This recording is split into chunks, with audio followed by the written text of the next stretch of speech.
of nonprofits that are considered to be charitable organizations in the state. And my name is Hakeem Shakur. I'm a health educator here locally in for the Pierce County Health Department, and also work with Pierce County Message Magazine. And my experience with nonprofits is pretty much supporting them financially with monies that are received through the State Department of Health and other agencies, and seeing how those monies are dispersed and for capacity building as well. How did you get far? A lot of networking. I'm Idris Reynolds, and I'm with Citizens for Responsible Justice, and our goal is to improve the justice system in whatever ways that we can. My name is Lawrence Stone. I'm an Executive Director of the Big Homie Program. The Big Homie Program is a mentoring program for former gang members. We mentor guys currently caught in the situation and try to help them live a better life. I'm not a functioning 501(c), but I have an organization called the Big Homie Program. I've been waiting to get the right people, but I've always been partnering with Ezra and her organization for the last, I think, 3 or 4 years. They've been making sure that I get, when there's funding available to me, that is my fiscal agent right here.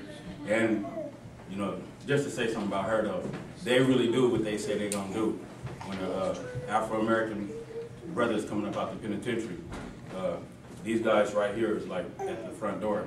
Because when I came out, they was at the door for me. And then you'd be surprised where the real help comes from. That's what I'm saying. Well, I wanted to start off, this project that we worked on is about improving the effectiveness of nonprofits. And, we gathered a lot of information from Julie Grefstad's report on performance measures, outputs, and outcome-based evaluations. And I was wondering if each of you could give a perspective on why you think it would be important for people to be aware of, or why is it important to improve the effectiveness of nonprofits, or that people become involved in. Does that make sense? Gives a lot of leeway. Yeah. Be as hardcore as you want to be.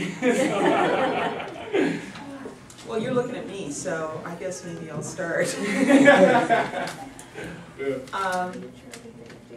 And I'll start from the real fundamentals. When you create a nonprofit organization, you are given a gift by the community. And I'm talking about a 501c3, which is a tax-exempt nonprofit, the kind that can receive contributions. When you do that, the gift you get is the IRS says you don't have to pay income tax, and that people who give to you can take a deduction. And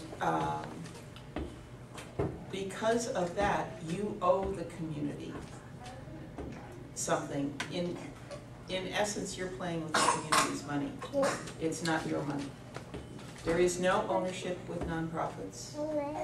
People get paid, and there's nothing wrong with that, but there's no stock, no dividends, and the use of the money, since it's not your money, but the community's money, whether it comes from the health department, or from the state, or from United Way, or from individual donors, from foundations, from corporations. It's given to you because of the purpose you said you created your nonprofit for. So you have to use it the right way, and you have to tell people that you are using it the right way. Corbett talked about outcomes. Outcome-based evaluation is a measurement of your effectiveness. When I started in the nonprofit sector many years ago, all I had to do was tell them that I had talked to so many people in the county, and not here, but down in Oregon. And then the county would give me money based on the number of people I talked to. Now, if I were doing that same job, I would have to tell the county how the lives of those people improved based on the money they gave. That's the outcome, it's the changed behavior.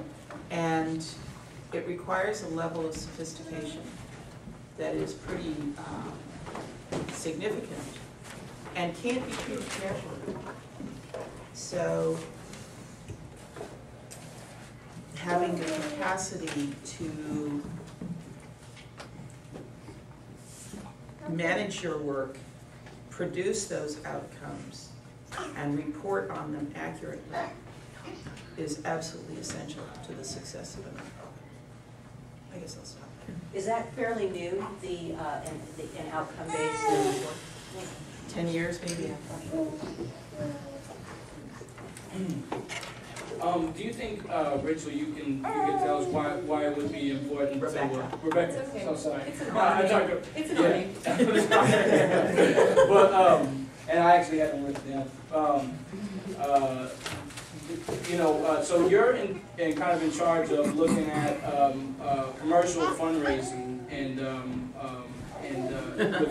within the private sector, and there's a report that you guys do every year. And kind of the question I asked, that I was asking everybody, but especially those who are looking at her, but is why is it important that we pay attention to nonprofits? And she brought up the fact that their ownership is the community. It's the community's dollars that they're working with, and it's important that I kind of felt like she was saying it's important for us to pay attention to that, because that's where the responsibility lies, is the community. Now, when commercial fundraisers raise money in our county, you guys actually print out a report. Why is it important to pay attention to that, and why, I guess we could even start with why is that report even public, and how people can look at that information to be a savvy donor or to know what's going on.